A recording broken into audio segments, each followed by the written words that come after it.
Anda kembali bersama kami dalam Green Economic Forum dengan tema kolaborasi teknologi untuk mempercepat green economy. Nah, ini tidak terasa ya, kita sudah sampai di penghujung acara dalam segmen terakhir dan kali ini kita akan membahas seperti apa mungkin yang dibutuhkan oleh para pelaku industri begitu ya untuk mendukung tadi untuk bertransformasi menggunakan energi yang lebih bersih lagi ataupun juga mencapai tadi upaya-upaya untuk mencapai net zero emission. Dari Anda sendiri seperti apa sih Pak yang diharapkan dari pelaku industri, dan mungkin ini ada pertanyaan tambahan begitu ya terkait dengan apa yang sudah dilakukan oleh Sarana Menara Nusantara untuk mensukseskan SDGs. Ya, kalau kita bicara Sustainable Development Goals gitu ya, itu berkorelasi dengan net zero emission.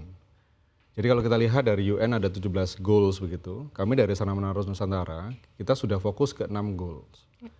Apa aja itu? Salah satunya adalah health, education gitu ya, kemudian innovation. Nah, ini kita implementasikan dalam beberapa program CSR kita. Misalnya di health. Di health itu kita selama pandemi misalnya, kita secara aktif mendukung apakah itu petugas kesehatan, kemudian layanan kesehatan, kita berikan bantuan. Dan sekarang ini yang kita lakukan juga adalah kita berkolaborasi mendukung salah satu floating hospital. Ya. Jadi rumah sakit kapal itu terapung. Dan ini fokus melayani daerah-daerah unserved. Oke. Jadi di dalam salah satu tema yang kita mau dorong dalam CSR kita adalah serve unserved area. Ya. Jadi kita pun dalam konteks menara, kita juga banyak membangun di area-area yang remote. Sekaligus area-area terpencil begitu ya. Dan sekarang kita berkolaborasi juga dengan salah satu floating hospital tadi itu untuk bisa juga selain kita menyediakan layanan telekomunikasi, kita juga memberikan layanan pada community di area itu. Goals yang lain adalah education. Kita secara aktif sudah lama kita memberikan beasiswa baik untuk tingkat SMK maupun university. Di mana di daerah-daerah di mana kita berada. Kebetulan Sarana Menara itu ada di sekitar 500 kota kabupaten dan kita secara kontinu memberikan bantuan ke kota-kota itu, khususnya kepada masyarakat sekitar menara kita. Dan kita juga terus berkolaborasi, melakukan inovasi supaya apa yang kita lakukan tadi misalnya meredesain menara, kemudian mengutilisasi menggunakan beberapa energi terbarukan, itu bagian kita juga untuk memberikan kontribusi kepada climate change. Okay. Jadi itu ada beberapa inisiatif-inisiatif yang terus kita dorong supaya keberadaan kita ini juga mendukung indirectly kepada SDG. Oke. Nah, tapi salah satu tadi poin yang sempat di-highlight juga adalah kolaborasi begitu ya Pak ya, untuk bersama-sama bisa mendukung visinya ini juga bisa tercapai begitu. Dari Anda sendiri untuk kolaborasi ini apa yang dibutuhkan begitu? Apakah dari pemerintah juga dibutuhkan regulasi-regulasi juga atau bagaimana? Ya. Jadi dalam konteks pemerintah dan regulasi, kadangkala memang kita masih sering menjumpai, kita bersyukur kemarin ada Undang-Undang Cipta Kerja yang kita bisa mengharmonisasikan regulasi di Indonesia. Karena kita tahu di Indonesia ada sekitar lebih dari 500 kota kabupaten. Sehingga ada 500 regulasi juga, local regulation. Nah, kita berharap bahwa dalam konteks kita melakukan penetrasi jaringan, itu juga diberikan dukungan. Ya. Karena sekarang ini kadang kita masih menjumpai beberapa daerah itu regulasinya tidak terlalu support dengan investment. Oke. Ya. Misalnya ada biaya-biaya yang mungkin masih perlu tinggi, masyarakat kita juga berharap bahwa masyarakat juga mendukung kita, sehingga masyarakat akan melihat bagaimana multiplier effect, dampak dari ketersediaan layanan telekomunikasi itu, jadi lebih kepada, jadi bagaimana masyarakat bisa didorong supaya melihat bahwa ada dampak ekonominya juga. Opportunity ini akan besar kalau ada layanan telekomunikasi di area mereka. Oke, baik. Oke. Saya akan ke Pak Adi. Pak Adi, Anda sendiri melihatnya seperti apa sih Pak? Mungkin tadi dengan pertanyaan yang sama begitu terkait dengan kolaborasi ataupun juga yang dibutuhkan untuk dari Anda sebagai perusahaan dari telekomunikasi sendiri melihatnya kira-kira apa yang dibutuhkan untuk bisa bersama-sama mencapai visi untuk net zero emission di tahun 2060. Yang mungkin saya sangat setuju dengan yang apa yang Pak Indra sebutkan bahwa untuk untuk net zero emission ini program pemerintah itu sangat penting ya saya lihat karena memang kebanyakan memang policy atau peraturan banyak ataupun program ataupun insentif juga dari pemerintah. Oleh karena itu mungkin ada baiknya mungkin seluruh daerah ya yang ada di kota kabupaten juga bisa mendukung ini sehingga semua bisa kerja bareng gitu ya. Tentunya kami dari pihak swasta sangat komit untuk ikuti program ini, termasuk pengembangan jaringan internet yang ada di Indonesia. Oke, kalau dari Bisnet sendiri Pak dalam upaya untuk mensukseskan SDGs atau Sustainable Development Goals seperti apa sejauh ini? Yang kita siapkan sebetulnya ya pasti infrastruktur yang kita siapkan ke arah situ, kemudian juga orang-orang kita juga tentunya dengan training atau program yang kita adakan pastinya untuk support ke arah situ.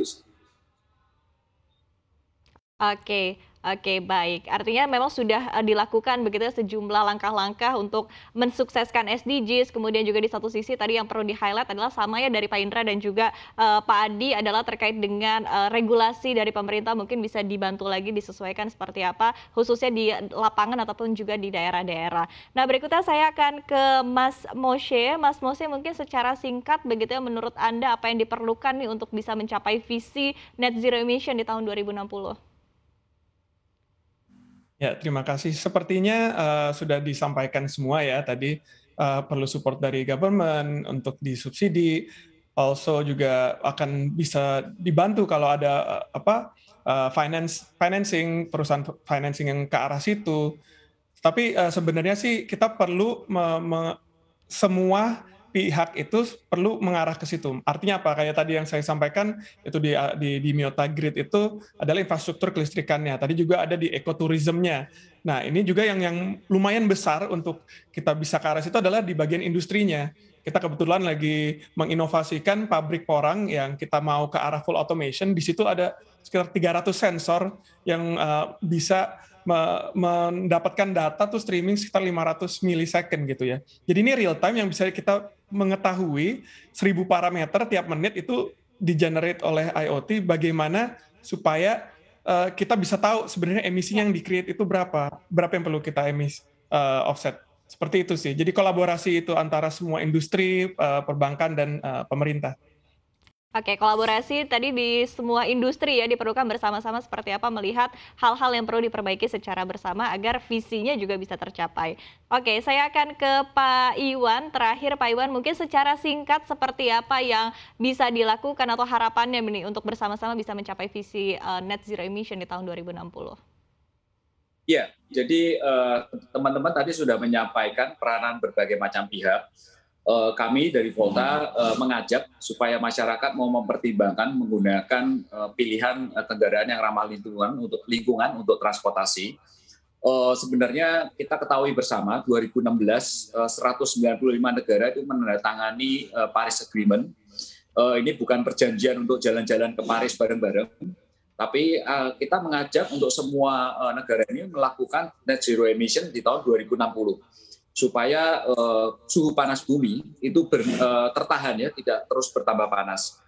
Nah, harapannya tentunya kita Indonesia juga ikut menandatangani perjanjian Paris itu, kita juga mungkin dari masyarakat mungkin bisa diajak juga, ayo mulai berkontribusi dengan memanfaatkan IoT untuk efisiensi, kemudian penggunaan internet untuk kegiatan yang mengurangi emisi juga, atau menggunakan alat transportasi kendaraan listrik yang ramah lingkungan.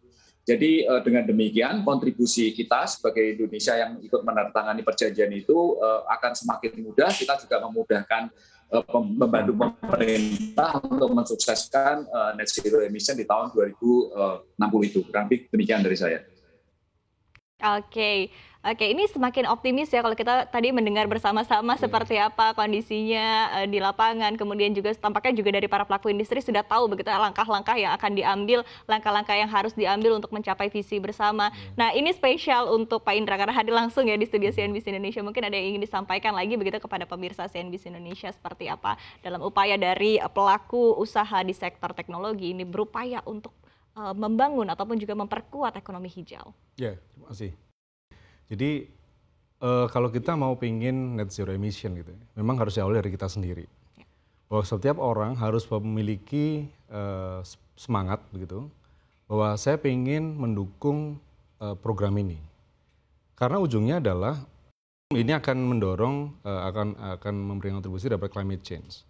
Kalau kita juga ingin bahwa kita dan termasuk anak cucu kita menikmati dunia yang lebih baik juga, lebih sehat, kemudian juga lebih sejahtera, kita harus mulai. Ya.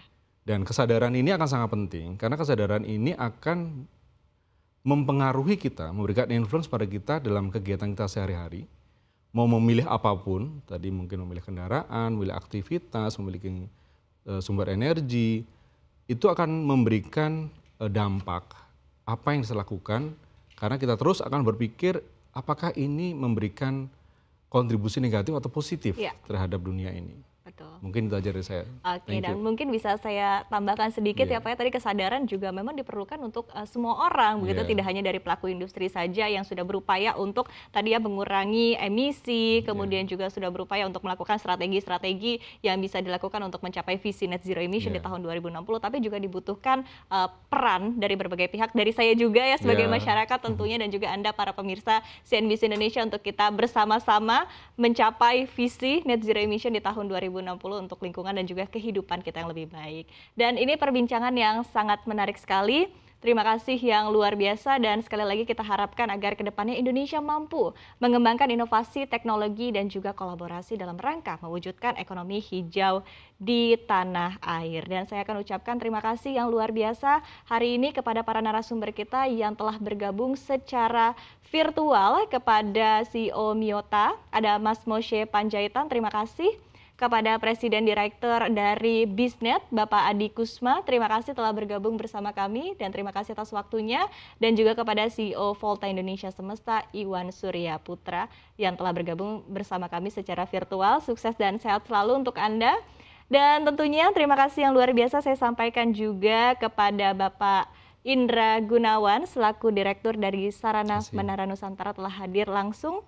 Sukses dan sehat selalu untuk Anda tentunya. Terima kasih, sehat selalu juga.